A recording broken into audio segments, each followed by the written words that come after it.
भारतीय एयरफोर्स भाई रोज हादसात की वजह से बहुत ज़्यादा परेशान है।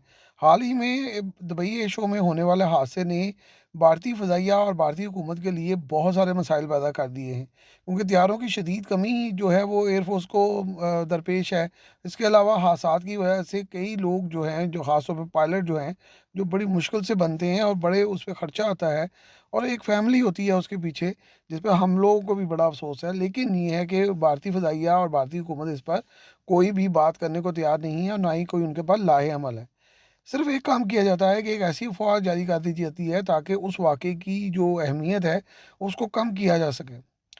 हाल ही में भारत ने ये शोषा छोड़ा है कि SU-57 और S-400 मिसाइल जो हैं वो रूस से खरीदे जा रहे हैं और इस पर बहुत ज़्यादा जो है वो उनके मीडिया में हाइप क्रिएट की जा रही है। हालाँकि हकीकत इसके बरअक्स है।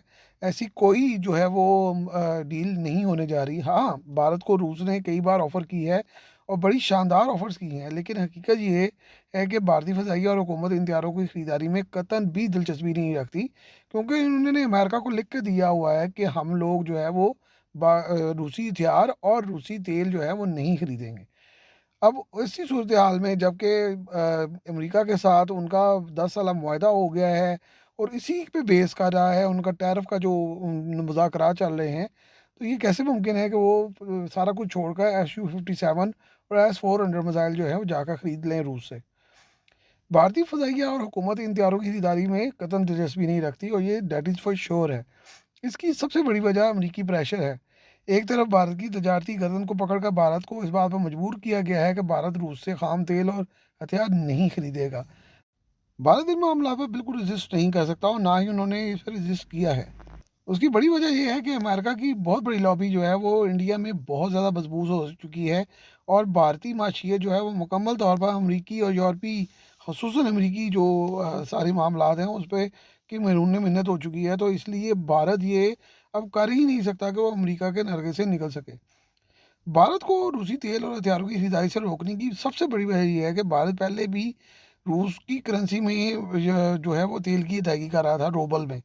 रूबल करेंसी को पूरी दुनिया से इकट्ठा करना जो है वो इंडिया का काम था, क्योंकि वो करेंसी इतनी ज़्यादा मशहूर नहीं है।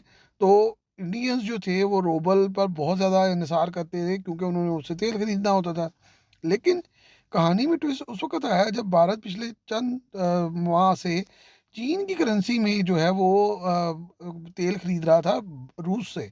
और रूस ने ये कह दिया कि भई हमें युआन की जो करेंसी, यानी चाइना की जो करेंसी युआन है, उसमें पेमेंट लेने में कोई जो है हेजिटेशन नहीं है। आप उसमें भी पेमेंट कर सकते हैं। तो इसके बाद भारत ने चीन की करेंसी को इकट्ठा करना शुरू कर दिया, क्योंकि उन्हें रूबल और युआन में जो है वो पेमेंट करनी होती थी।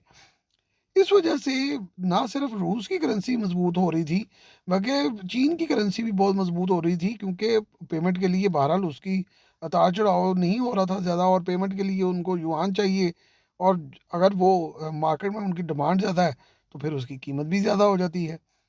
इसलिए चीन की करेंसी जो है वो काफ़ी मुस्तहकम हो रही थी और ऐसे में डॉलर की जो मार्केट है वो बहुत ज़्यादा ख़राब होने का खदशा है, क्योंकि बहुत सारे ममालिक तो पहले ही कह रहे हैं कि डॉलर की जो सुपरमेसी है उसको ख़त्म किया जाए। इसलिए अमेरिका ने एक तीर से दो शिकार किए हैं।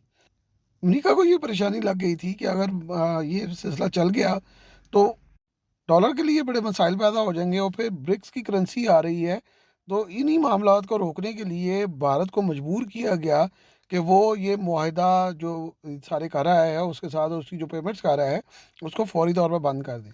ऐसे में आप खुद ही सोच सकते हैं कि भारतीय फ़ज़ाइया कैसे SU-57 खरीद सकती है, जब उसने अमेरिका को 10 साल के दफाई मुआहदे में इस वादे पर दस्तखत कर दिए हैं कि भाई हम फास्ट ट्रैक पर आप हमें असला दें, हम रूस की तरफ देखेंगे भी नहीं।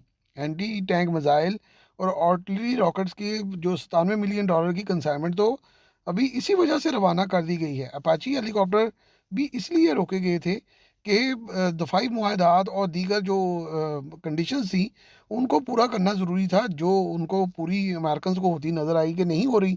तो उन्होंने अपने त्यारे जो हैं वो हेलीकॉप्टर वापस ले लिए, जिसका इल्ज़ाम फिर बाद में तुर्की पे लगाया गया, हालांकि ऐसा नहीं था। इस वक्त अमेरिका भारत को हथियार फराहम करने वाला तीसरा बड़ा मुल्क बन चुका है। पहला नंबर पर फ्रांस है और दूसरी नंबर पर रूस है। और अब जो इसराइल है वो चौथे नंबर से दूसरे नंबर पर आ जाएगा और रूस चौथे नंबर पर आ जाएगा, जिसकी बड़ी वजह ये है कि ज़्यादातर जो रूस इसराइल इंडिया को फराहम कर रहा है असला, वो सारे के सारे पुज़्ज़ा-जात और अपग्रेड की सहूलतें ही हैं, और हकीकतन कोई हार्डवेयर जो है मुकम्मल रूस से इंडिया नहीं खरीद रहा, और ना ही उसका मुस्तकबिल में ऐसा कोई प्लान है।